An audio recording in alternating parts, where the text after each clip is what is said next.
ಎಲ್ರಿಗೂ ನಮಸ್ಕಾರ.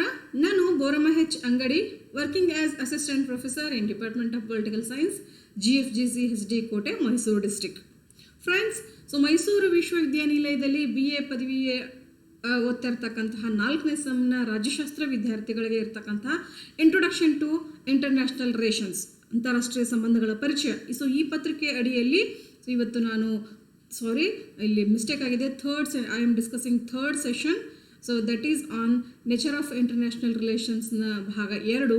ಅಂದರೆ ಇಲ್ಲಿ ನಾನು ಅಂತಾರಾಷ್ಟ್ರೀಯ ಸಂಬಂಧಗಳ ಮೇಲೆ ಪ್ರಭಾವ ಬೀರ್ತಕ್ಕಂತಹ ಅಂಶಗಳನ್ನು, ನಾನು ಹಿಂದಿನ ವಿಡಿಯೋದಲ್ಲಿ ಏನು ಚರ್ಚೆ ಮಾಡಿದ್ದೆ ಅಂದರೆ ಅಂತಾರಾಷ್ಟ್ರೀಯ ಸಂಬಂಧಗಳ ಸ್ವರೂಪ ಅಥವಾ ಅದರ ಲಕ್ಷಣಗಳು ಏನೇನಿದ್ದಾವೆ ಅನ್ನೋದನ್ನು ಪಟ್ಟಿ ಮಾಡಿದರೆ, ಇವತ್ತಿನ ವಿಡಿಯೋದಲ್ಲಿ ಆ ಸಂಬಂಧಗಳ ಸ್ವರೂಪದ ಮೇಲೆ ಕೆಲವು ಪ್ರಭಾವವನ್ನು ಬೀರ್ತಕ್ಕಂಥ ಅಂಶಗಳು ಯಾವುವು, what are the determining factors of nature of international relations, ಅಂತಾರಾಷ್ಟ್ರೀಯ ಸಂಬಂಧಗಳ ಸ್ವರೂಪವನ್ನು ನಿರ್ಧರಿಸ್ತಕ್ಕಂಥ ಕೆಲವು ಅಂಶಗಳು ಅಥವಾ ಅದರ ಮೇಲೆ ಪ್ರಭಾವ ಬೀರ್ತಕ್ಕಂಥ ಅದರ ಕೆಲವು ಅಂಶಗಳು ಯಾವ ರೀತಿ ಆದರೂ ಕರೀಬಹುದು ನಾವು. ಅದರ ಬಗ್ಗೆ ನಾನು ಚರ್ಚೆ ಮಾಡ್ತೇನೆ. ಹಿಂದಿನ ವಿಡಿಯೋದ ಕೊನೆಗೆ ನಾನು ಈ ಪ್ರಶ್ನೆಯನ್ನು ತಮ್ಮ ಮುಂದೆ ಎಸೆದಿದ್ದೆ. ಆ ಪ್ರಶ್ನೆಗೆ ಉತ್ತರವಾಗಿ ಇವತ್ತಿನ ವಿಡಿಯೋದ ಚರ್ಚೆ ಇರುತ್ತೆ. ಓಕೆ, ಈ importance of various factors varies in different periods of history and different parts of the world or earth. ಇತಿಹಾಸದ ವಿವಿಧ ಅವಧಿಗಳಲ್ಲಿ ಭೂಮಿಯ ಮೇಲಿನ ವಿವಿಧ ಭಾಗಗಳಲ್ಲಿ ಈ ಅಂತಾರಾಷ್ಟ್ರೀಯ ಸಂಬಂಧಗಳ ಒಂದು ಲಕ್ಷಣಗಳು ಬೇರೆ ಬೇರೆ ಆಗ್ತಿರುತ್ತೆ. ಅದರ ಕಾರಣ ಅದರ ಮೇಲೆ ಪ್ರಭಾವವನ್ನು ಬೀರ್ತಕ್ಕಂಥ ಅಂಶಗಳು ಬೇರೆ ಬೇರೆ ಆಗಿದ್ದಾವೆ. ಜೊತೆಗೆ ಆ ಅಂಶಗಳು ಕೂಡ ಎಲ್ಲ ಸಮಯದಲ್ಲಿ ಎಲ್ಲ ಸ್ಥಳಗಳಲ್ಲಿ ಒಂದೇ ರೀತಿಯಾಗಿರುವುದಿಲ್ಲ. ಒಂದೊಂದು ಕಾಲಘಟ್ಟದಲ್ಲಿ ಒಂದೊಂದು ಸ್ಥಳದಲ್ಲಿ ಒಂದೊಂದು ರೀತಿಯ ಅಂಶಗಳು ಪ್ರಭಾವವನ್ನು ಬೀರ್ತವೆ. Then what are those factors? ಹಾಗಿದ್ರೆ ಅಂಶಗಳು ಯಾವುವು ಅನ್ನೋದನ್ನು ನೋಡಿದಾಗ ನಮಗೆ ಈ ಒಂದು ಕ್ಲಿಯರ್ ಐಡಿಯಾ ಸಿಗುತ್ತೆ. Okay, first one is geographical factors. ಭೌಗೋಳಿಕ ಅಂಶಗಳು ಅಂತ ಕರಿತೀವಿ.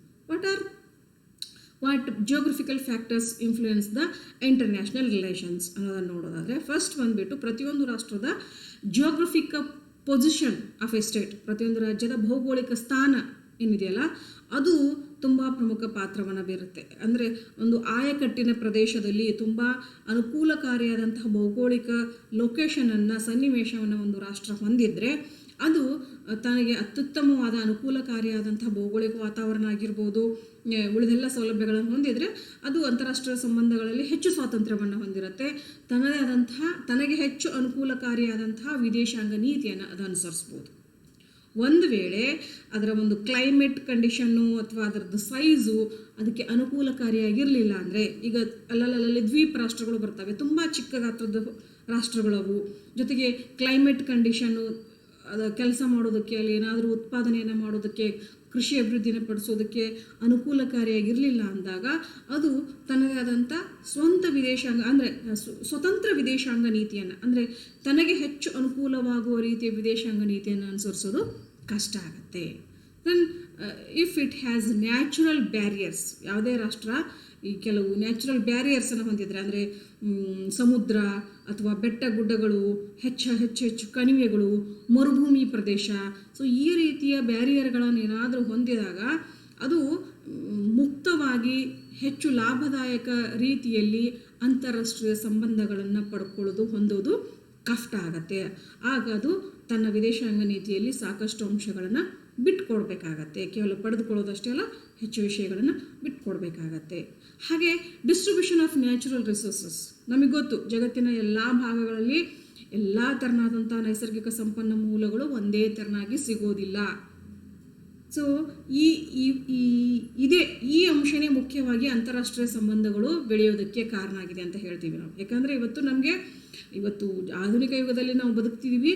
ನಮಗೆ ಇವತ್ತೊಬ್ಬ ಗ್ರಾಹಕನಿಗೆ ಅದು ಎಲ್ಲಿ ಸಿಗುತ್ತೋ ಎಲ್ಲಿ ಬಿಡುತ್ತೋ ಬೇಕಿಲ್ಲ, ಬಟ್ ಎಲ್ಲ ವಸ್ತುಗಳು ಅವನಿದ್ದಂಥ ಸ್ಥಳದಲ್ಲಿ ಬೇಕು ಅವನಿಗೆ, ಅಲ್ವಾ? ಇವತ್ತು ನಾವು ಯಾವುದೇ ಭಾಗದಲ್ಲಿ ಇರಲಿ, ನಾವು ಕಾಶ್ಮೀರಿ ಆಪಲ್ ತಿಂತೀವಿ, ಬಾಸ್ಮತಿ ರೈಸ್ ತಿಂತೀವಿ, ಅಸ್ಸಾಂ ಟೀ ಕುಡಿತೀವಿ. ನಾವು ಆ ಪ್ರದೇಶದಲ್ಲಿ ಇಲ್ಲ, ನಾವು ಕಾಶ್ಮೀರಲ್ಲೇ ಇರಬೇಕಂತೇನಿಲ್ಲ ಕಾಶ್ಮೀರಿ ಆಪಲ್ ತಿನ್ನಬೇಕು ಅಂದರೆ. ಇದಕ್ಕೆಲ್ಲ ಮುಖ್ಯ ಕಾರಣ ಏನು ಅಂದರೆ, ಬರೀ ನಾನು ಆಂತರಿಕವಾಗಿ ಅಷ್ಟೇ ಅಲ್ಲ, ಜಗತ್ತಿನ ಬೇರೆ ಬೇರೆ ದೇಶಗಳ ಉತ್ಪಾದನೆಗಳನ್ನ ನಾವು ಇವತ್ತು ಬಳಸ್ತಿದ್ದೀವಿ. ಮುಖ್ಯ ಕಾರಣ ಇದಕ್ಕೆ ನಾವು ಅಂತಾರಾಷ್ಟ್ರೀಯ ಸಂಬಂಧಗಳನ್ನು ಹೊಂದಿದ್ದೀವಿ. ಅದರಲ್ಲೂ ಕೂಡ ಈ ಎಲ್ಲೆಲ್ಲಿ ನ್ಯಾಚುರಲ್ ರಿಸೋರ್ಸ್ಗಳು ಸಿಗ್ತಾವೋ ಅವುಗಳನ್ನು ಎಲ್ಲರೂ ಪರಸ್ಪರ ವಿನಿಮಯ ಮಾಡ್ಕೊಳ್ತಾ ಇದ್ದೀವಿ. ಸೊ ಈಗ ಪೆಟ್ರೋಲಿಯಂ ಗೊತ್ತು ನಿಮಗೆ, ಜಗತ್ತಿನ ಕೆಲವೇ ರಾಷ್ಟ್ರಗಳಲ್ಲಿ ಪೆಟ್ರೋಲಿಯಂ ವಸ್ತುಗಳು ಲಭ್ಯ ಇದ್ದಾವೆ. ಸೌದಿ ಅರೇಬಿಯಾ ರಾಷ್ಟ್ರಗಳಲ್ಲಿ ಮಾತ್ರ ಯಥೇಚ್ಛ ಪೆಟ್ರೋಲಿಯಂ ಲಭ್ಯ ಇದೆ. ಉಳಿದಲ್ಲಿ ಸ್ವಲ್ಪ ಬೇರೆ ಬೇರೆ ಭಾಗಗಳಲ್ಲಿ ಸಿಗುತ್ತೆ, ಬಟ್ ಮ್ಯಾಕ್ಸಿಮಮ್ ಇರೋದು ನಿಕ್ಷೇಪಗಳಿರೋದು ಅಲ್ಲಿ. ಸೊ ಹೀಗಾಗಿ ಜಗತ್ತಿನ ಉಳಿದೆಲ್ಲ ರಾಷ್ಟ್ರಗಳು ಏನು ಮಾಡಬೇಕಾಗತ್ತೆ, ಪೆಟ್ರೋಲಿಯಂ ಉತ್ಪನ್ನಗಳಿಗೆ ಆ ರಾಷ್ಟ್ರಗಳ ಮೊರೆ ಹೋಗಬೇಕಾಗತ್ತೆ. ಸೊ ಹೀಗಾಗಿ ಆ್ಯಕ್ಚುಲಿ ಆ ರಾಷ್ಟ್ರಗಳು ಉಳಿದೆಲ್ಲ ಭೌಗೋಳಿಕ ಸ್ಥಿತಿಗತಿ ಅಲ್ಲಿ ಚೆನ್ನಾಗಿಲ್ಲ. ಸೊ ತುಂಬ ಮರುಭೂಮಿ ಪ್ರದೇಶ ಇರೋದ್ರಿಂದ ಕೃಷಿಗೆ ಯೋಗ್ಯವಾದಂಥ ಭೂಮಿ ಅವರಿಗಿಲ್ಲ. ಆದರೆ ಅಲ್ಲಿ ಇವತ್ತಿನ ಏನು ಆಧುನಿಕ ಜಗತ್ತು ನಡೆಯೋದಕ್ಕೆ ಬೇಕಾದಂಥ ಪೆಟ್ರೋಲಿಯಂ ನಿಕ್ಷೇಪಗಳು ಇರೋದ್ರಿಂದ ಅವರು ಅಂತಾರಾಷ್ಟ್ರೀಯ ಸಂಬಂಧಗಳಲ್ಲಿ ಹೆಚ್ಚು ಸ್ವಾತಂತ್ರ್ಯವನ್ನು ಹೊಂದಿದ್ದಾರೆ. ಯಾಕಂದರೆ ಅದು ತುಂಬ ಬೇಡಿಕೆಯ ವಸ್ತು ಆಗಿರೋದ್ರಿಂದ ಅದನ್ನು ಕೊಟ್ಟು ತಮಗೆ ಬೇಕಾಗಿದ್ದನ್ನು ಪಡೆಯುವಂಥ ಸಾಮರ್ಥ್ಯವನ್ನು ಅವರು ವಿದೇಶಾಂಗ ನೀತಿಯಲ್ಲಿ ಪಡೆದುಕೊಂಡಿದ್ದಾರೆ. ಸೊ ಈ ರೀತಿ ನೈಸರ್ಗಿಕ ಸಂಪನ್ಮೂಲಗಳ ಹಂಚಿಕೆ ಕೂಡ ಅಂತಾರಾಷ್ಟ್ರೀಯ ಸಂಬಂಧಗಳ ಮೇಲೆ ಪ್ರಭಾವವನ್ನು ಬೀರುತ್ತೆ. Then population factors, demographic factors ಅಂತ ಕರಿತೀವಿ. ಜನಸಂಖ್ಯೆಯ ಅಂಶಗಳು, ಜನಸಂಖ್ಯೆಯ ಹಂಚಿಕೆ, the size of the population. So ಯಾವುದೇ ರಾಷ್ಟ್ರದ ಜನಸಂಖ್ಯೆ ಆದರ್ಶ ಜನಸಂಖ್ಯೆ ಇರಬೇಕು. ಒಂದು ವೇಳೆ ಅದರದ್ದು ಗಾತ್ರ ತುಂಬ ಕಡಿಮೆ ಇದ್ದರೆ ಏನಾಗುತ್ತೆ, ಲಾಭದಾಯಕವಾಗಿರುತ್ತಾ? ಖಂಡಿತ ಇಲ್ಲ. ನಾವೆಲ್ಲ ಹೇಳ್ತೀವಿ ಜನಸಂಖ್ಯೆ ಸ್ಫೋಟ ಇರಬಾರ್ದು, ಅಂದರೆ ಅತಿ ಮಿತಿಮೀರಿದ ಜನಸಂಖ್ಯೆ ಇರಬಾರ್ದು. ಯಾಕಂದರೆ ನಾವು ಅದನ್ನು ಅನುಭವಿಸ್ತಿದ್ದೀವಿ. ಮಿತಿಮೀರಿದ ಜನಸಂಖ್ಯೆಯನ್ನು ಭಾರತ ಹೊಂದಿರೋದ್ರಿಂದ ನಾವು ಎಷ್ಟೇ ಕೃಷಿ, ಕೈಗಾರಿಕೆ, ತೃತೀಯ ವಲಯದಲ್ಲಿ ಮುಂದುವರೆದು ಉದ್ಯೋಗಾವಕಾಶಗಳನ್ನು ಸೃಷ್ಟಿ ಮಾಡಿ ಉತ್ಪನ್ನಗಳನ್ನು ಉತ್ಪಾದನೆ ಮಾಡಿದರೂ ಕೂಡ ನಮ್ಮ ಜನಸಂಖ್ಯೆಗೆ ಅದು ಸಾಕಾಗೋದಿಲ್ಲ. ಸೊ ಎಲ್ಲ ಸೌಲಭ್ಯಗಳನ್ನು ನಮ್ಮ ಮಿತಿಮೀರಿದ ಜನಸಂಖ್ಯೆ ತಿಂದು ಹಾಕಿಬಿಡತ್ತೆ ಬಹುಬೇಗ. ನಮ್ಮ ರಾಷ್ಟ್ರದ ಆದಾಯವನ್ನು ಎಷ್ಟೇ ಜಾಸ್ತಿ ಮಾಡಿದರೂ ನಮ್ಮ ತಲಾದಾಯ ಹೆಚ್ಚಿಗೆ ಆಗಲ್ಲ. ಯಾಕೆಂದರೆ we have lot of population. So ಇದು ಒಂದು ಜನಸಂಖ್ಯಾ ಸ್ಫೋಟ ಒಂದು ಕಡೆ. ಹಾಗಿದ್ರೆ ತುಂಬ ಕಡಿಮೆ ಜನಸಂಖ್ಯೆ ಇದ್ದಂಥ ರಾಷ್ಟ್ರಗಳು ಮುಂದುವರಿತಾವ? ಖಂಡಿತ ಇಲ್ಲ, ಅದು ಇಲ್ಲ. ಯಾಕಂದರೆ ಒಂದು ಕನಿಷ್ಠ ಗ್ರಾಹಕರ ಸಂಖ್ಯೆ ಬೇಕು ಒಂದು ರಾಷ್ಟ್ರಕ್ಕೆ, ಆಗ ಮಾತ್ರ ಉತ್ಪಾದನೆ ಮಾಡಿದಂತಹ ಉದ್ದೇಶ ನೆರವೇರುತ್ತೆ. ಸೊ ಅದಕ್ಕೋಸ್ಕರ ಯಾವ ದೇಶದಲ್ಲಿ ಜನಸಂಖ್ಯೆ ಆದರ್ಶ ಜನಸಂಖ್ಯೆ ಇದ್ದರೆ ಅದು ತನಗೆ ತುಂಬ ಅನುಕೂಲಕಾರಿಯಾಗುವ ರೀತಿ ಏನು ಮಾಡ್ಬೋದು, ವಿದೇಶಾಂಗ ನೀತಿಯನ್ನು ರೂಪಿಸ್ಕೊಳ್ಬಹುದು. ಈಗ ನೋಡಿ, ಕೆಲವು ಮುಂದುವರೆದ ರಾಷ್ಟ್ರಗಳು ಅಂತ ಕರಿತೀವಿ, ಸಾಕಷ್ಟು ಕೈಗಾರಿಕೆಗಳಲ್ಲಿ, ಆರ್ಥಿಕ ವ್ಯವಸ್ಥೆಯಲ್ಲಿ ಎಲ್ಲ ರೀತಿಯಿಂದಲೂ ಮುಂದುವರೆದಿರ್ತವೆ. ಆದರೂ ಕೂಡ ಅಂತಾರಾಷ್ಟ್ರೀಯ ಮಾರುಕಟ್ಟೆಯಲ್ಲಿ ಬೇರೆ ರಾಷ್ಟ್ರಗಳ ಮಾರುಕಟ್ಟೆಯ ಮೇಲೆ ಡಿಪೆಂಡ್ ಆಗ್ತವೆ ಅವು. ಯಾಕೆ? ತಾವು ಉತ್ಪಾದನೆ ಮಾಡಿದಷ್ಟು ವಸ್ತುಗಳನ್ನು ಅನುಭವಿಸುವಷ್ಟು ಗ್ರಾಹಕರು, ಜನಸಂಖ್ಯೆ ಅವರ ದೇಶದಲ್ಲಿ ಇಲ್ಲ. ಸೊ ಹೀಗಾಗಿ ತಮ್ಮ ವಸ್ತುಗಳಿಗೆ ಬೇರೆ ಮಾರುಕಟ್ಟೆಗಳನ್ನು ಹುಡುಕೊಂಡು ಹೋಗಬೇಕು ಅವರು. ಸೊ ಹೀಗಾಗಿ ಇದು the size of the population will determine the nature of international relations. Then distribution of surplus population ಅಂತ ಕರಿತೀವಿ ನಾವು. ಅಧಿಕ ಜನಸಂಖ್ಯೆ ಏನಿರುತ್ತಲ್ಲ, ಸೊ ಅದರ ಒಂದು ಹಂಚಿಕೆಯನ್ನು ಮಾಡೋದಕ್ಕೆ ಒಂದು ರಾಷ್ಟ್ರ ಬೇರೆ ರಾಷ್ಟ್ರಗಳ ಜೊತೆಗೆ ಬೇರೆ ಬೇರೆ ತೆರನಾದಂತಹ ವಿದೇಶಿ ಸಂಬಂಧಗಳನ್ನು ಹೊಂದೋದಕ್ಕೆ ಪ್ರಯತ್ನವನ್ನು ಮಾಡುತ್ತೆ. ಈಗ ಉದಾಹರಣೆಗೆ ಭಾರತ. ಸೊ ಭಾರತದ ಸಾಕಷ್ಟು ಜನ ಉದ್ಯೋಗಾಕಾಂಕ್ಷಿಗಳು ಜಗತ್ತಿನ ಬೇರೆ ಬೇರೆ ರಾಷ್ಟ್ರಗಳಲ್ಲಿ ಹೋಗಿ ಅಲ್ಲಿ ಶಿಕ್ಷಣವನ್ನು ಪಡ್ಕೊಂಡು, ಅಥವಾ ನಮ್ಮ ದೇಶದಲ್ಲಿ ಶಿಕ್ಷಣವನ್ನು ಮುಗಿಸಿಕೊಂಡು ಅಲ್ಲಿ ಉದ್ಯೋಗಗಳಿಗಾಗಿ ಅರಸಿಕೊಂಡು ಹೋಗಿ ಅಲ್ಲಿ ಉದ್ಯೋಗಗಳನ್ನು ಮಾಡ್ತಾ ಅನಿವಾಸಿ ಭಾರತೀಯರಾಗಿ ನೆಲೆಸಿದ್ದಾರೆ. ಅದು ಇಂಗ್ಲೆಂಡ್ ಇರ್ಬೋದು, ಅಮೇರಿಕ ಇರ್ಬೋದು, ಬೇರೆ ರಾಷ್ಟ್ರ ಇರ್ಬೋದು, ಎಷ್ಟೋ ರಾಷ್ಟ್ರಗಳಲ್ಲಿ ಭಾರತೀಯರು ವಾಸವಾಗಿದ್ದಾರೆ. ಸೊ ಆ ಎಲ್ಲ ರಾಷ್ಟ್ರಗಳ ಜೊತೆಗೆ ಭಾರತ ಉತ್ತಮವಾದಂತಹ ರಾಯಭಾರಿ ಸಂಬಂಧಗಳನ್ನು ಹೊಂದಬೇಕಾಗತ್ತೆ. ಅನಿವಾಸಿ ವಿಷಯಗಳನ್ನು, ಸಂಬಂಧಗಳನ್ನು ಹೊಂದಬೇಕಾಗತ್ತೆ. Then racial differences in the earth's population. So ನಮ್ಮಲ್ಲಿ ಇಡೀ ಜಗತ್ತಿನ ಜನಸಂಖ್ಯೆಯ ನಡುವೆ ವರ್ಣ ಅನ್ನೋದು ತುಂಬ ಪ್ರಮುಖ ಪಾತ್ರ ವಹಿಸುತ್ತೆ. ಸೊ ಈ ವರ್ಣದಲ್ಲಿ ಏನಾದರೂ ತಾರತಮ್ಯ, ಭೇದ ಭಾವ ಜಾಸ್ತಿ ಕಂಡು ಬಂದರೆ ಆವಾಗ ಆ ರಾಷ್ಟ್ರ ಏಕತೆಯಿಂದ, ಒಮ್ಮತದಿಂದ ತನ್ನ ವಿದೇಶಾಂಗ ನೀತಿಯನ್ನು ರೂಪಿಸೋದಕ್ಕೆ ಸಾಧ್ಯ ಆಗೋದಿಲ್ಲ. ಯಾಕಂದರೆ ಅಲ್ಲಿ ಜನಾಂಗಕ್ಕೆ ತಕ್ಕಂತೆ ತಮ್ಮದೇ ಆದಂತಹ ಡಿಫ್ರೆನ್ಸ್ ಆಫ್ ಒಪಿನಿಯನ್ಸ್ ಇರ್ತವೆ ಆ ಜನಸಂಖ್ಯೆಯ ಮಧ್ಯೆ. ಸೊ ಅಂಥ ಸಂದರ್ಭದಲ್ಲಿ ಒಂದು ರಾಷ್ಟ್ರ ತನಗೆ ಅನುಕೂಲಕಾರಿಯಾಗುವ ರೀತಿಯ ವಿದೇಶಾಂಗ ನೀತಿಯನ್ನು ಅನುಸರಿಸೋಕ್ಕೆ ಸಾಧ್ಯ ಆಗೋದಿಲ್ಲ. ಅದೇ ಒಂದೇ ಜನಾಂಗದ ಜನಸಂಖ್ಯೆ ಇದ್ದಾಗ ಅದು ಹೆಚ್ಚು ಒಮ್ಮತದಿಂದ ತನಗೆ ಅನುಕೂಲಕಾರಿಯಾಗುವ ರೀತಿ ವಿದೇಶಾಂಗ ನೀತಿಯನ್ನು ಅನುಸರಿಸೋದಕ್ಕೆ ಸಾಧ್ಯ ಆಗುತ್ತೆ. ದೆನ್ ಸೈಕೋಲಾಜಿಕಲ್ ಫ್ಯಾಕ್ಟರ್ಸ್ ಅಂತ ಕರಿತೀವಿ, ಮಾನಸಿಕ ಅಂಶಗಳು. ಖಂಡಿತವಾಗಿ ಇದು ತುಂಬ ಪ್ರಭಾವ ಬೀರುತ್ತೆ. ಕಣ್ಣಿಗೆ ಕಾಣಿಸೋದಿಲ್ಲ, ಆದರೂ ಅಂತಾರಾಷ್ಟ್ರೀಯ ಸಂಬಂಧಗಳನ್ನು ನಿರ್ಮಿಸೋದರಲ್ಲಿ ಬಹಳ ಪ್ರಭಾವವನ್ನು ಬೀರುತ್ತೆ. ಇದಕ್ಕೆ ನಾವು ಇತಿಹಾಸದ ಕಾಲದಿಂದನೂ ಅತ್ಯುತ್ತಮ ನಿದರ್ಶನಗಳನ್ನು, ಉದಾಹರಣೆಗಳನ್ನು ನೋಡ್ಬೋದು. ಬೆಸ್ಟ್ ಎಕ್ಸಾಂಪಲ್ ಅಂದರೆ ಸ್ಪಿರಿಟ್ ಆಫ್ ನ್ಯಾಷನಲಿಸಮ್, ರಾಷ್ಟ್ರೀಯತೆಯ ಭಾವನೆ. ಖಂಡಿತ ನಮಗೆಲ್ರಿಗೂ ಕೂಡ ಎಲ್ಲ ದೇಶದ ಪ್ರಜೆಗಳಲ್ಲೂ ಕೂಡ ರಾಷ್ಟ್ರೀಯತೆಯ ಭಾವನೆ ಇದ್ದೇ ಇರುತ್ತೆ, ಅದು ಇರಬೇಕು ಕೂಡ. ಬಟ್ ಅದು ಅತಿ ಆದರೆ ಅದು ಕಡಿಮೆ ಬಿದ್ದರೂ ಒಂಥರ ಪರಿಣಾಮ ಆಗುತ್ತೆ, ಅದು ಅತಿ ಆದರೂ ಕೂಡ ಒಂಥರ ದುಷ್ಪರಿಣಾಮವನ್ನು ಬೀರುತ್ತೆ. ಸೊ ಅದು ಅತಿಯಾದಾಗ ನಮಗೆಲ್ಲ ಗೊತ್ತು, 2 ಮಹಾಯುದ್ಧಗಳು ಆಗೋದಕ್ಕೆ ಕಾರಣ ಅತಿಯಾದಂತಹ ರಾಷ್ಟ್ರೀಯತೆ. ಜರ್ಮನ್, ಇಟಲಿ ಮುಂತಾದ ರಾಷ್ಟ್ರಗಳಲ್ಲಿ ಏನು ಹಿಟ್ಲರ್, ಮುಸ್ಸೋಲಿನಿ ಮೊದಲಾದ ಸರ್ವಾಧಿಕಾರಿಗಳು ಜನರಲ್ಲಿ ತುಂಬಿಬಿಟ್ರು. ಸೊ ರಾಷ್ಟ್ರೀಯತೆ ಅನ್ನೋ ಭಾವನೆ. ಸೊ ನಮ್ಮ ದೇಶ ಶ್ರೇಷ್ಠ, ನಮ್ಮ ಜನಾಂಗ ಶ್ರೇಷ್ಠ, ಉಳಿದವರೆಲ್ಲರೂ ಕನಿಷ್ಠ, ಸೊ ಅವ್ರಿಗೆ ಆಳುವ ಹಕ್ಕು ಇಲ್ಲ, ನಾವು ಮಾತ್ರ ಆಳುವ ಸಾಮರ್ಥ್ಯವನ್ನು ಪಡ್ಕೊಂಡಿದ್ದೀವಿ. ಹೀಗಾಗಿ ಅವರನ್ನೆಲ್ಲ ಸೋಲಿಸಿ ಅವರನ್ನೆಲ್ಲ ಹತ್ತಿಕ್ಕಿ ನಾವು ಇಡೀ ಜಗತ್ತನ್ನು ಆಳಬೇಕು ಅನ್ನೋ ಒಂದು ಅತ್ಯುಗ್ರ ರಾಷ್ಟ್ರೀಯತೆಯ ಭಾವನೆಯನ್ನು ಜನರಲ್ಲಿ, ಸೈನ್ಯದಲ್ಲಿ ಹುಟ್ಟುಹಾಕಿದರು. ಅದರ ಪ್ರತಿಫಲವೇ 2 ಮಹಾಯುದ್ಧಗಳು. ಈ ರೀತಿ. ಹಾಗೆ ಸ್ಪಿರಿಟ್ ಆಫ್ ನ್ಯಾಷನಲ್ ಯೂನಿಫಿಕೇಷನ್ ಅಂತ ಕರಿತೀವಿ. ರಾಷ್ಟ್ರೀಯ ಐಕ್ಯತೆ ಅಥವಾ ರಾಷ್ಟ್ರೀಯ ಭಾವೈಕ್ಯತೆಯ ಒಂದು ಸೈಕಾಲಜಿ. ಖಂಡಿತ ಇದು ಕೂಡ ಇರಬೇಕು. ಇದಕ್ಕೆ ಬೆಸ್ಟ್ ಎಕ್ಸಾಂಪಲ್ ಅಂದರೆ ಭಾರತ. ಇವತ್ತು ನಾವು ನಮ್ಮ ದೇಶವನ್ನು ಉಪಖಂಡ ಅಂತ ಕರಿತೀವಿ. ಯಾಕಂದರೆ ಕಾಶ್ಮೀರದಿಂದ ಕನ್ಯಾಕುಮಾರಿವರೆಗೆ ಸಾಕಷ್ಟು ದೇಶ ಒಂದೇ ಇದ್ದರೂ ಕೂಡ ಸಂಸ್ಕೃತಿ, ಆಹಾರ ಪದ್ಧತಿಗಳು, ನಮ್ಮ ವೇಷಭೂಷಣಗಳು, ಪ್ರತಿಯೊಂದರಲ್ಲೂ ಕೂಡ ಭಾಷೆ, ನಮ್ಮ ಜಾನಪದ, ಸಾಹಿತ್ಯ ಎಲ್ಲದರಲ್ಲೂ ಕೂಡ ಸಾಕಷ್ಟು ವೈವಿಧ್ಯತೆಯನ್ನು ಕಾಣ್ತೇವೆ. ಆದರೂ ಕೂಡ ವೈವಿಧ್ಯತೆಯನ್ನು ಹಿಡಿದಿಡುವ ಅಂಶ ಏನು ಹೇಳಿ, ಭಾರತೀಯತೆ ಅನ್ನುವ ಐಕ್ಯತೆ. ಅದಿದ್ದಕ್ಕೆ ಇವತ್ತು ನಾವು ಭಾರತ ಒಂದು ದೇಶವಾಗಿ ಇಷ್ಟೆಲ್ಲ ವೈವಿಧ್ಯತೆಗಳ ಮಧ್ಯೆನೂ ಹೋಗ್ತಾ ಇದೆ. ಮೂಲತಃ ಭಾರತ ಸ್ವತಂತ್ರ ಪಡ್ಕೊಳ್ಳೋದಕ್ಕೂ ಕೂಡ ಈ ಒಂದು ಮಾನಸಿಕ ಅಂಶನೇ ಕಾರಣ. ಸೊ ನಾವೆಲ್ಲ ಭಾರತೀಯರು, ನಾವೆಲ್ಲ ಒಂದೇ. ಸೊ ಹೀಗಾಗಿ ನಮಗೆ ನಮ್ಮ ದೇಶದ ಆಡಳಿತವನ್ನು ನಡೆಸ್ಕೊಂಡು, ಸ್ವತಂತ್ರವಾದ ಆಡಳಿತವನ್ನು ನಡೆಸ್ಕೊಂಡು ಹೋಗೋದಕ್ಕೆ ಸ್ವಾತಂತ್ರ್ಯ ಬೇಕು ಅನ್ನೋ ಒಂದು ರಾಷ್ಟ್ರೀಯತೆಯ ಭಾವನೆ ನಮ್ಮ ಜನರಲ್ಲಿ, ನಮ್ಮ ನಾಯಕರಲ್ಲಿ ಹುಟ್ಟಿದ್ದಕ್ಕೆ ಬ್ರಿಟಿಷರ ವಿರುದ್ಧ ಸ್ವಾತಂತ್ರ್ಯವನ್ನು ಪಡೆಯೋದಕ್ಕೆ ಸಾಧ್ಯ ಆಯಿತು. ಸೊ ಈ ರೀತಿ ಸೈಕಲಾಜಿಕಲ್ ಫ್ಯಾಕ್ಟರ್ಸ್ ಏನಿದ್ದಾವೆ ಅವು ಅಂತಾರಾಷ್ಟ್ರೀಯ ಸಂಬಂಧಗಳ ಮೇಲೆ ಬಹಳ ಪ್ರಮುಖ ಪಾತ್ರವನ್ನು ವಹಿಸ್ತವೆ. ಸೊ ಈಗ ನೀವು ಇದಕ್ಕೆ ಬೆಸ್ಟ್ ಎಕ್ಸಾಂಪಲ್ ಕೊಡೋದಾದರೆ ನಿಮ್ಮ ಲೆವೆಲ್ಗೆ, ಸೊ ನೀವೇನು ಮ್ಯಾಚ್ಗಳನ್ನ ನೋಡ್ತೀರಿ, cricket match. So cricket match ಅನ್ನೋದು ಎಲ್ಲ ಆಟಗಾರರ ತಂಡಗಳೇ. ಬಟ್ ಆದರೂ ಕೂಡ ಎಲ್ಲ ಒಂದು ಕಡೆಗೆ ನಮ್ಮ ದೇಶದ ಕ್ರಿಕೆಟ್ ತಂಡದ ಜೊತೆಗೆ ನಾವು ಆತ್ಮೀಯವಾಗಿ ಬೆಸೆದು ಹೋಗಿರ್ತೀವಿ. ಸೊ ನಮ್ಮ ದೇಶನೇ ಗೆಲ್ಲಬೇಕು. ಇನ್ನೊಂದು ಟೀಮ್ಗೂ ತುಂಬ ಚೆನ್ನಾಗಿ ಆಡೋಕ್ಕೆ ಬರುತ್ತೆ, ಅವರು ಚೆನ್ನಾಗಿ ಆಡ್ತಾರೆ, ಬಟ್ ನಾವು ಒಪ್ಕೊಳ್ಳಲ್ಲ ಅದನ್ನು.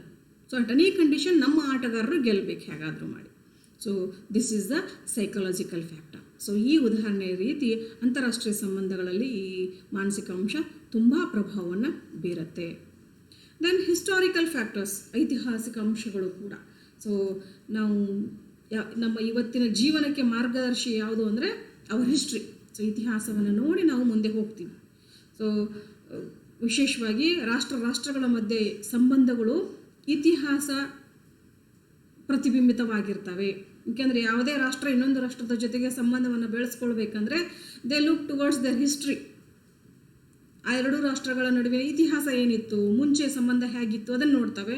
ಸೊ ಹೀಗಾಗಿ if they have the historical grudge, it will affect the international relations. So ಅವರು ಇತಿಹಾಸದಲ್ಲಿ ಆ ರಾಷ್ಟ್ರಗಳ ನಡುವೆ ಏನಾದರೂ ದ್ವೇಷ ಇದ್ದರೆ ಅದು ಅವರ ಪ್ರಸ್ತುತ ಅಂತಾರಾಷ್ಟ್ರೀಯ ಸಂಬಂಧಗಳ ಮೇಲೆ ಕೆಟ್ಟ ಪರಿಣಾಮವನ್ನು ಬೀರುತ್ತೆ.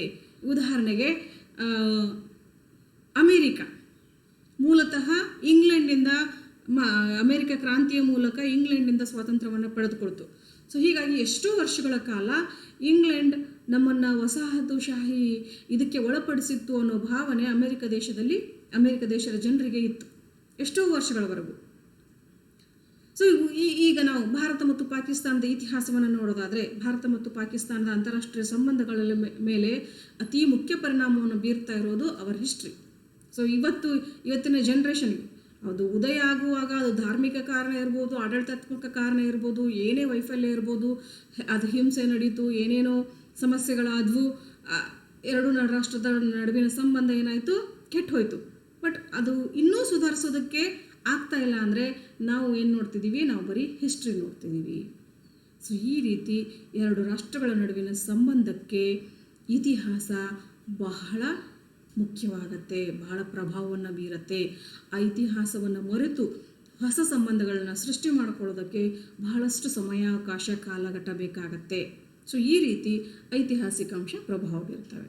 ದೆನ್ ರಿಲಿಜಿಯಸ್ ಫ್ಯಾಕ್ಟರ್ಸ್, ಧಾರ್ಮಿಕ ಅಂಶಗಳು. ಖಂಡಿತ. ಸೊ ಧರ್ಮ ಅನ್ನೋದು ಇಡೀ ಜಗತ್ತನ್ನು ಆಳ್ತಕ್ಕಂತಹ ಒಂದು ಐಡಿಯಾಲಜಿ ಅಂತ ಕರಿತೀವಿ ನಾವು. ಸೊ ಈ ಹಿಂದೆ ಧರ್ಮ ಯುದ್ಧಗಳು, ಕ್ರೂಸೈಡ್ಗಳು ಅಂತ ಹೇಳಿ ಕ್ರಿಶ್ಚಿಯನ್ ಮತ್ತು ಮುಸ್ಲಿಂ ರಾಷ್ಟ್ರಗಳ ನಡುವೆ ಬೃಹದಾಕಾರದಲ್ಲಿ ನಡೆದವು. ಹೀಗಾಗಿ ಈಗಲೂ ಕೂಡ ಈ ಕ್ರಿಶ್ಚಿಯನ್ ಮುಸ್ಲಿಂ ರಾಷ್ಟ್ರಗಳ ನಡುವಿನ ಸಂಬಂಧಗಳಿಗೆ ಬಂದಾಗ ಅವರು ಮತ್ತೆ ತಮ್ಮ ಆ ಕ್ರೂಸೈಡ್ಗಳ ಕಾಲವನ್ನೇ ನೆನಪಿಸ್ಕೊಳ್ತಾರೆ. ಅಷ್ಟು 100% ನಂಬಿಕೆಯಿಂದ ಅಂತಾರಾಷ್ಟ್ರೀಯ ಸಂಬಂಧಗಳು ಕ್ರಿಶ್ಚಿಯನ್ ಮತ್ತು ಮುಸ್ಲಿಂ ರಾಷ್ಟ್ರಗಳ ನಡುವೆ ನಡೀಲಿಕ್ಕಿಲ್ಲ. ಸೊ ಇದಕ್ಕೆ ಇನ್ನೊಂದು ಉದಾಹರಣೆ ಕೊಡೋದಾದರೆ, ಕೆಲವು ಸಮಾಜವಾದಿ ರಾಷ್ಟ್ರಗಳಿಗೆ ಧಾರ್ಮಿಕ ವಿಷಯಗಳಲ್ಲಿ ನಂಬಿಕೆ ಇರೋದಿಲ್ಲ. ಸೊ ಹೀಗಾಗಿ ಆ ಧಾರ್ಮಿಕ ವಿಷಯಕ್ಕೆ ಇನ್ನೊಂದು ರಾಷ್ಟ್ರದ ಜೊತೆಗೆ ವೈರತ್ವವನ್ನು ಕಟ್ಟಿಕೊಳ್ತಕ್ಕಂಥ ಸನ್ನಿವೇಶವನ್ನು ತಂದುಕೊಳ್ತವೆ.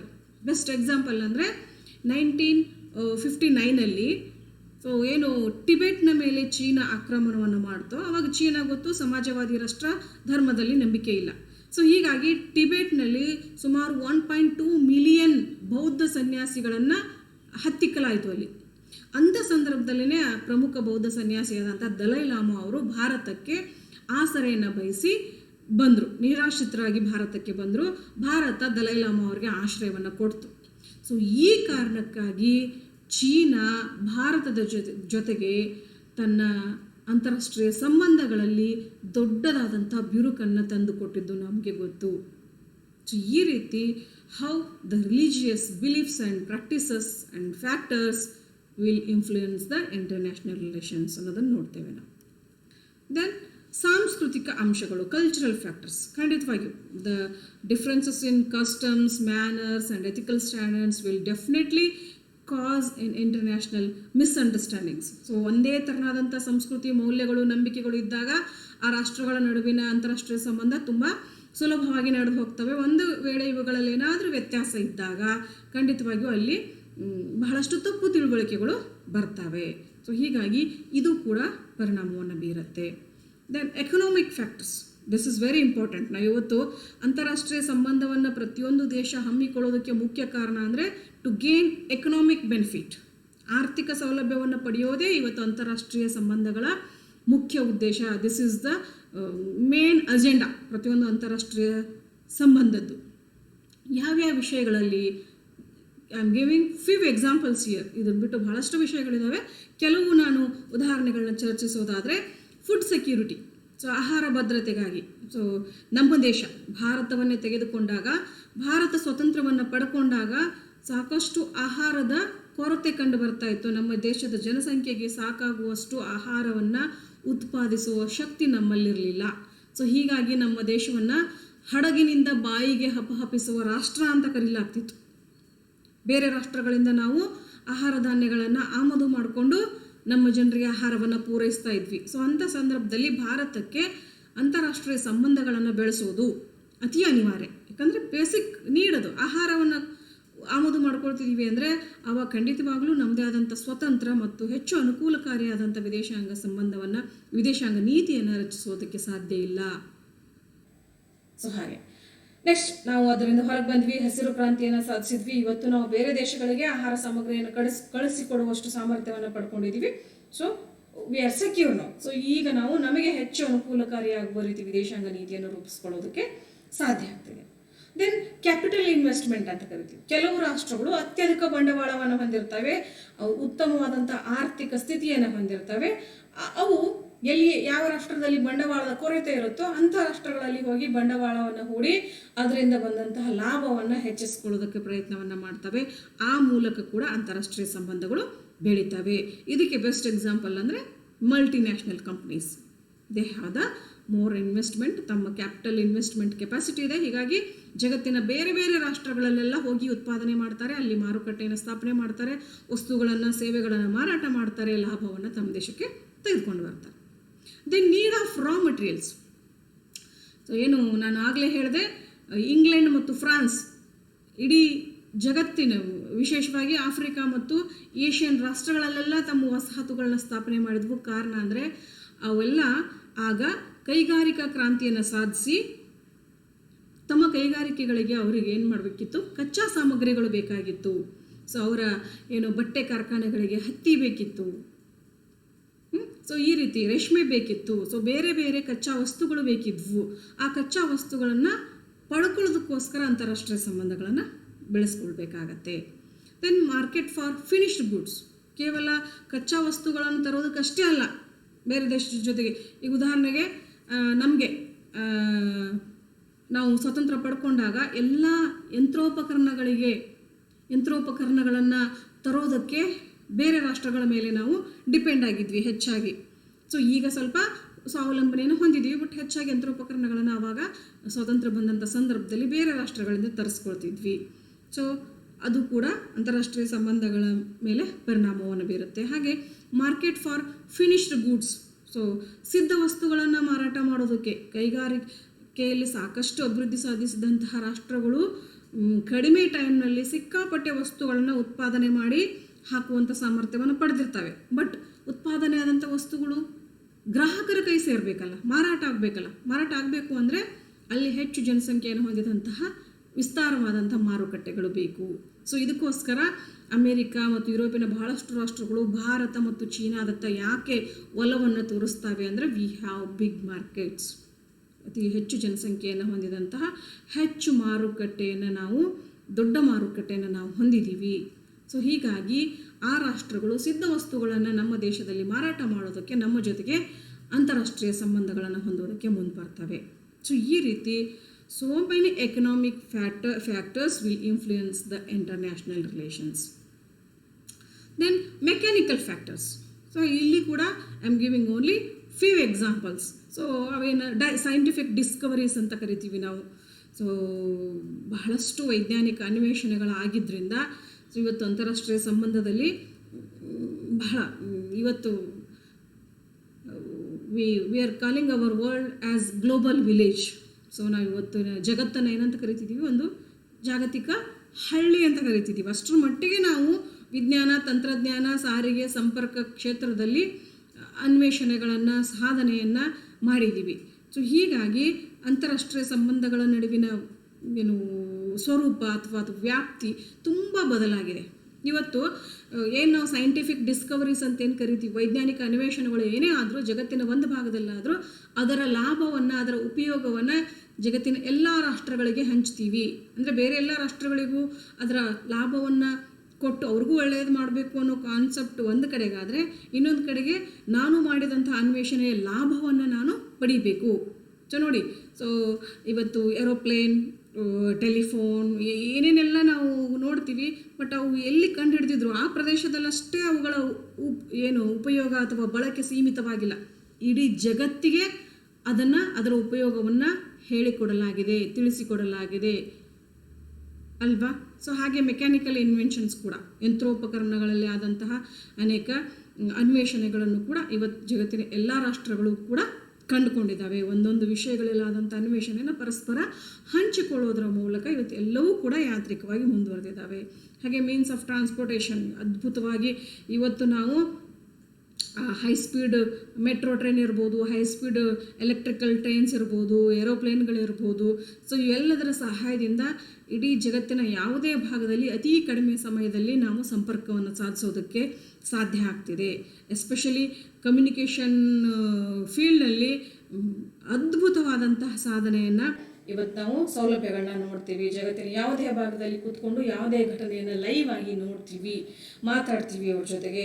ಹೀಗಾಗಿ ಅಂತಾರಾಷ್ಟ್ರೀಯ ಸಂಬಂಧಗಳನ್ನು ಅತ್ಯಂತ ಸುಲಭವಾಗಿ, ನಾವೇನು ಪ್ರಾಚೀನ ಕಾಲದಲ್ಲಿ ನೋಡ್ತೀವಿ, ಪಕ್ಕದ ಊರಿಗೆ ಹೋಗಬೇಕಾದ್ರೂ ತುಂಬ ಕಷ್ಟಪಟ್ಕೊಂಡು ನಡ್ಕೊಂಡು ಹೋಗಬೇಕಾಗಿತ್ತು. ಪಕ್ಕದ ಊರಿನಲ್ಲಿ ವಿಷಯ ತಿಳಿಸೋದಕ್ಕೆ ತುಂಬ ಕಷ್ಟಪಡಬೇಕಾಗಿತ್ತು. ಇವತ್ತು ವಿಷಯಗಳನ್ನು ತಿಳಿಸೋದಕ್ಕೆ ಖಂಡಿತವಾಗ್ಲೂ ಏನೂ ಕಷ್ಟಪಡೋದು ಬೇಕಿಲ್ಲ. ಗೊತ್ತು ನಮಗೆಲ್ಲ, ಅದನ್ನೇನು ನಾನು ಹೆಚ್ಚು ಹೇಳಬೇಕಾಗಿಲ್ಲ. ಯಾಕಂದರೆ ಪ್ರತಿಯೊಂದು ದಿನ ನಾವು ಅದನ್ನು ಅನುಭವಿಸ್ತಿದ್ದೀವಿ, ಈ ಎಲ್ಲ ಸೌಲಭ್ಯಗಳನ್ನು ಅನುಭವಿಸ್ತಿದ್ದೀವಿ. ಸೊ ಇವೆಲ್ಲ ಅಂತಾರಾಷ್ಟ್ರೀಯ ಸಂಬಂಧಗಳ ಮೇಲೆ ಪರಿಣಾಮವನ್ನು ಬೀರ್ತವೆ. ಸೊ ಇವತ್ತು ಯಾವ ದೇಶನೂ ಕೂಡ ಐಸೋಲೇಟ್ ಆಗಿ ನನ್ನ ಪಾಡಿಗೆ ನಾನು ಇರ್ತೀನಪ್ಪ ಅಂತ ಹೇಳೋದಿಲ್ಲ. ಪ್ರತಿಯೊಂದು ರಾಷ್ಟ್ರ ಕೂಡ ಎಲ್ಲ ಸೌಲಭ್ಯಗಳನ್ನು ಪಡ್ಕೊಂಡು ತನ್ನದೇ ಆದಂಥ ಕೊಡುಗೆಯನ್ನು ಬೇರೆಯವರಿಗೆ ಕೊಟ್ಟು ಬೇರೆಯವರ ಕೊಡುಗೆಗಳನ್ನ ತಾನು ಸ್ವೀಕರಿಸಿ ಅಂತಾರಾಷ್ಟ್ರೀಯ ಸಂಬಂಧಗಳಲ್ಲಿ ಇಡೀ ಜಗತ್ತಿನ ಒಂದು ಭಾಗವಾಗಿ ಮುಂದೆ ನಡೆಯೋದಕ್ಕೆ ತಮ್ಮ ಪ್ರಯತ್ನವನ್ನು ಪಡ್ತವೆ. ಹಾಗೆ ಮಾಡರ್ನ್ ಅಗ್ರಿಕಲ್ಚರಲ್ ಮೆಥಡ್ಸ್ ಅಂತ ಕರಿತೀವಿ. ಈ ಭಾರತ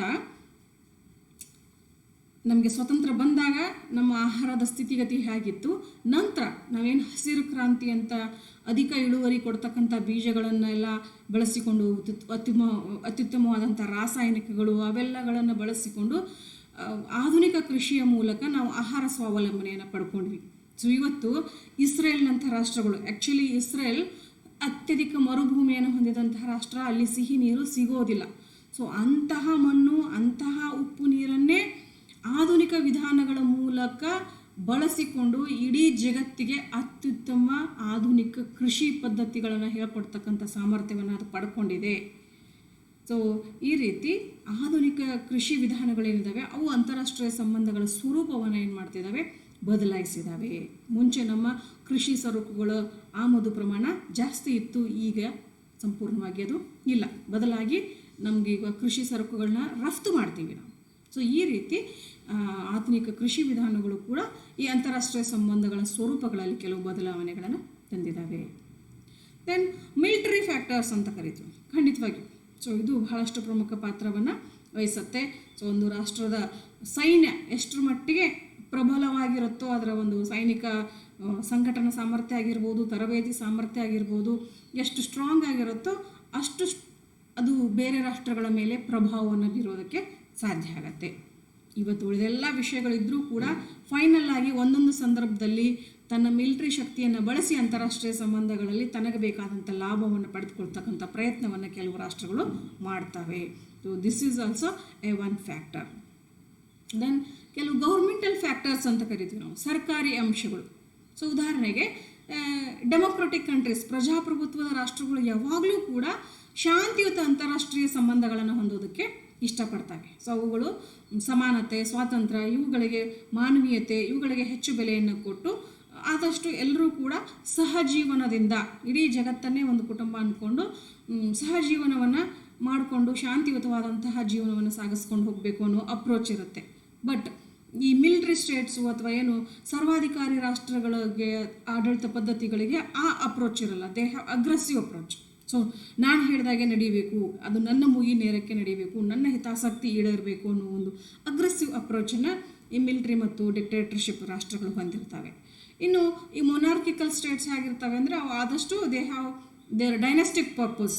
ಸೊ ತಮ್ಮ ವಂಶ ಪಾರಂಪರ್ಯ ಆಡಳಿತ ಆಗಿರ್ಬೋದು, ಸಂಪ್ರದಾಯ ಆಗಿರ್ಬೋದು, ಅವೆಲ್ಲ ಮುಂದುವರೆದುಕೊಂಡು ಹೋಗಬೇಕು ಅನ್ನೋ ಒಂದು ಅಪ್ರೋಚನ್ನು ಹೊಂದಿರ್ತವೆ. ಸೊ ಈ ರೀತಿ ಜಗತ್ತಿನ ಬೇರೆ ಬೇರೆ ರಾಷ್ಟ್ರಗಳಲ್ಲಿ ಇರ್ತಕ್ಕಂತಹ ಗೌರ್ಮೆಂಟಲ್ ಫ್ಯಾಕ್ಟರ್ಸ್ ಅಂತಾರಾಷ್ಟ್ರೀಯ ಸಂಬಂಧಗಳ ಮೇಲೆ ಬಹಳ ಪ್ರಭಾವ ಬೀರ್ತವೆ. ಇದಕ್ಕೊಂದು ಬೆಸ್ಟ್ ಇನ್ನೊಂದು ಎಕ್ಸಾಂಪಲ್ ಕೊಡೋದಾದರೆ, ನಾನು ಕೋಲ್ಡ್ ವಾರ್ ಏನು ಎರಡನೇ ಮಹಾಯುದ್ಧದ ನಂತರ ಅಮೆರಿಕ ಮತ್ತು ರಷ್ಯಾದ ನಡುವೆ ಕೋಲ್ಡ್ ವಾರ್, ಶೀತಲ ಸಮರ ನಡೆಯೋದಕ್ಕೆ ಮುಖ್ಯ ಕಾರಣ ಒಳಗಡೆ ಅವುಗಳ ನಡುವಿನ ಒಂದು ಗೌರ್ಮೆಂಟಲ್ ಫ್ಯಾಕ್ಟರ್ಸ್. ಒಂದು ಡೆಮೊಕ್ರೆಟಿಕ್ ಇದು ಆಡಳಿತ ಪದ್ಧತಿಯನ್ನು ಹೊಂದಿದರೆ, ಇನ್ನೊಂದು ಕಮ್ಯುನಿಸ್ಟ್ ಆಡಳಿತ ಪದ್ಧತಿಯನ್ನು ಹೊಂದಿತ್ತು. ಸೊ ಹೀಗಾಗಿ ಆ ಎರಡು ಆಡಳಿತ ಪದ್ಧತಿಗಳ ನಡುವಿನ ಭಿನ್ನಾಭಿಪ್ರಾಯದಿಂದ ಇಡೀ ಜಗತ್ತೇ ಎರಡು ಗುಂಪಾಗಿ ಅಂತಾರಾಷ್ಟ್ರೀಯ ಸಂಬಂಧಗಳು ನಿರ್ಧರಿಸಲ್ಪಡ್ತಿದ್ವು. ಸೊ ಈ ರೀತಿ ಖಂಡಿತವಾಗಿಯೂ ಆಡಳಿತಾತ್ಮಕ ಅಥವಾ ಸರ್ಕಾರಿ ಅಂಶಗಳು ಕೂಡ ಪ್ರಭಾವವನ್ನು ಬೀರ್ತವೆ. ಸೊ ಈ ಅಂಶಗಳು ಕೂಡ ನಾನು ಪಟ್ಟಿ ಮಾಡಿದ್ದು ಕೆಲವೇ. ಖಂಡಿತವಾಗಿಯೂ ಇನ್ನೂ ಅನೇಕ ಅಂಶಗಳು ಇವುಗಳ ಮೇಲೆ ಪ್ರಭಾವವನ್ನು ಬೀರ್ಬೋದು. ಮುಂದಿನ ದಿನಗಳಲ್ಲಿ ಇವುಗಳ ಮೇಲೆ ಪ್ರಭಾವ ಬೀರ್ತಕ್ಕಂಥ ಅಂಶಗಳು ಬೇರೆ ಆಗ್ಬೋದು, ಹೆಚ್ಚಾಗ್ಬೋದು. ಸೊ ಒಟ್ಟಿನಲ್ಲಿ ಅಂತಾರಾಷ್ಟ್ರೀಯ ಸಂಬಂಧ ಅನ್ನೋದು ಪ್ರತಿದಿನವೂ ಕೂಡ ಬೆಳೀತಾ ಇರತಕ್ಕಂತಹ, ತನ್ನ ಸ್ವರೂಪವನ್ನು ಬದಲಾಯಿಸ್ತಿರ್ಕೊಳ್ತಕ್ಕಂತಹ ವಿಷಯ, ಪ್ರಚಲಿತ ವಿಷಯ ಆಲ್ಮೋಸ್ಟ್ ಇದು. ಸೊ ಹೀಗಾಗಿ ಇದು ತನ್ನ ಸ್ವರೂಪದಲ್ಲಿ ಸಾಕಷ್ಟು ಅಂಶಗಳನ್ನು ಬದಲಾವಣೆಯನ್ನು ತಂದುಕೊಂಡಿದೆ. ಅದರ ಮೇಲೆ ಪ್ರಭಾವ ಬೀರತಕ್ಕಂಥ ಅಂಶಗಳನ್ನು ಕೂಡ ಸಾಕಷ್ಟು ಒಳಗೊಂಡಿದೆ. ಸೊ ಇದರ ಒಂದು ರೆಫರೆನ್ಸಿಗಾಗಿ ನೀವು ಈ ಎಲ್ಲ ಲಿಂಕ್ಗಳನ್ನ, ಈ ಎಲ್ಲ ಪುಸ್ತಕಗಳನ್ನ ನೋಡ್ಬೋದು ಸ್ನೇಹಿತರೆ. So thank you for your patient listening.